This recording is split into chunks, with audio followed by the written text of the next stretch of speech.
Hello, TheLadyKeziah here. Let me share with you the architecture of release, growth as an act of letting go. Something I learned 2 years ago, which I wish I knew 10 years ago. In a consumerist society, we have been conditioned to believe that growth is synonymous with accumulation. We measure our progress by the expansion of our resumes, the increase in our bank accounts, and the thickening of our social circles. However, true personal evolution operates on a different logic. Genuine growth is not about what you are accumulating, but what you are letting go because you have outgrown them. Like a seed that must shed its protective casing to become a tree, or a snake that must peel away its skin to survive, the most profound transformations are defined by what we leave behind. Therefore, let's consider these 4 areas. Number 1, the burden of accumulation. When we focus solely on adding to our lives, just adding to our lives, we often inadvertently carry the weight of our past selves into our future.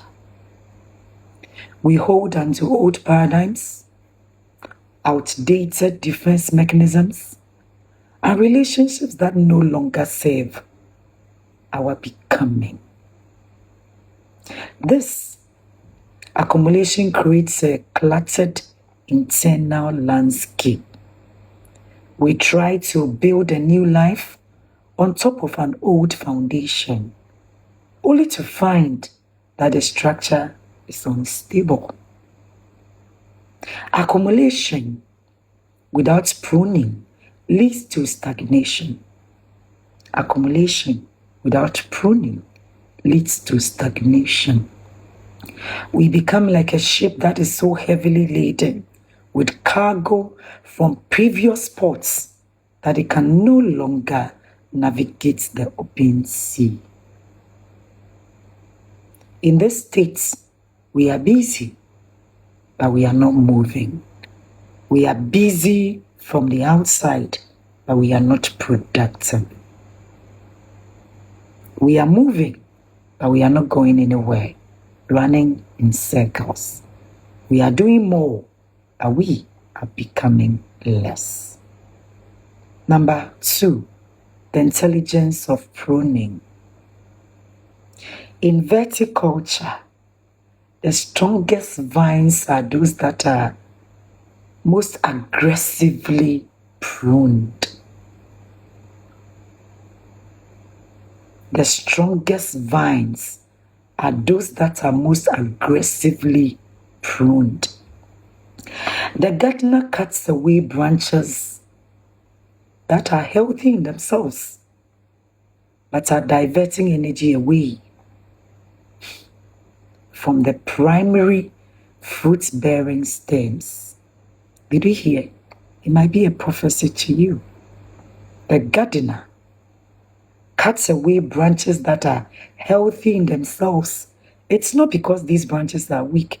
They are healthy in themselves, but they are diverting energy away from the primary fruit-bearing stems. Personal growth requires the same strategic pruning. Letting go is an act of high-level intelligence. It is the recognition that certain things, though they may have been vital in the previous seasons, but are no longer useful. They are no longer meaningful. As a matter of fact, they are now obstacles. Outgrown beliefs. You might have needed a people-pleasing mask to survive your childhood. But as a fully agentic adult, that mask is a penalty that prevents authentic connection. Outgrown relationships. Some people are meant to be chapters, not the whole book. They were just supposed to be chapters.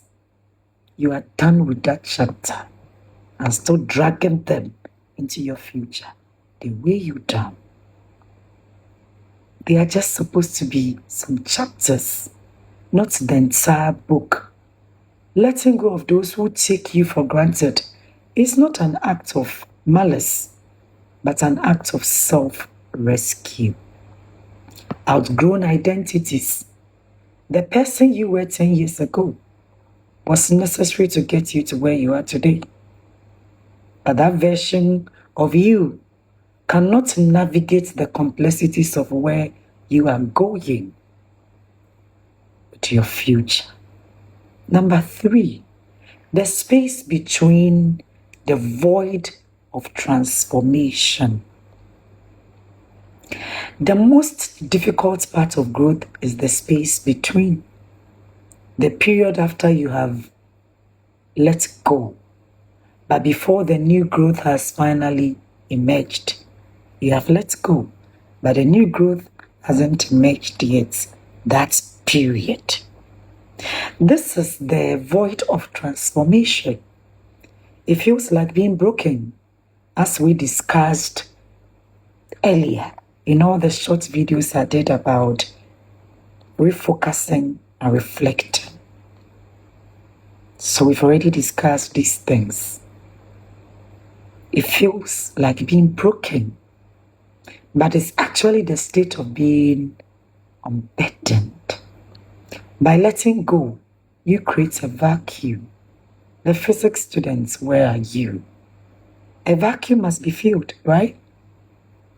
By clearing out the paradigms and perspectives that you have outgrown, you create the necessary mental and emotional space for higher level principles and more meaningful actions to take root. You are not losing. You are clearing the site for a better structure. Number 4, the barometer of maturity. A key barometer of maturity is the ease with which one can walk away from things that are no longer aligned with their worth. The better human you are made to be is not a version of you with more stuff. It is a version of you with purer intentions and clearer boundaries. When you stop begging for love and start loving yourself, you naturally let go of the need for external validation. When you stop focusing on doing and start focusing on becoming, you naturally let go of the frantic busyness that leads to burnout. So in rounding up, growth is a subtractive process. It is the act of becoming lighter, more focused, and more authentic. As you prepare to refocus for the future, to refocus for 2026, do not ask yourself, what more can I get? Instead, ask, what am I finally ready to leave behind? What am I finally ready to leave behind? The things you have outgrown are no longer your responsibility to carry. They are the markers of your progress.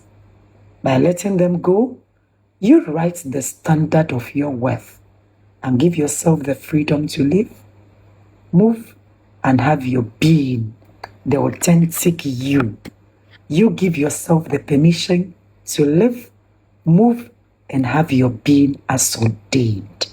Freer, clearer, and more authentic to pursue your future, the future you are ordained to live. So move and have your being as you deserve. In a world that doesn't understand authenticity, but pretense. You are more, and you can become more. You can do more, and you can equally give more. So as we round up for reflecting and refocusing, understand that by giving yourself the permission to be your authentic self, by letting go, you write the standard of your worth and give yourself the freedom to live, move, and have your being in a world that finally matches the person you have become. Think about these things. Much love and blessings.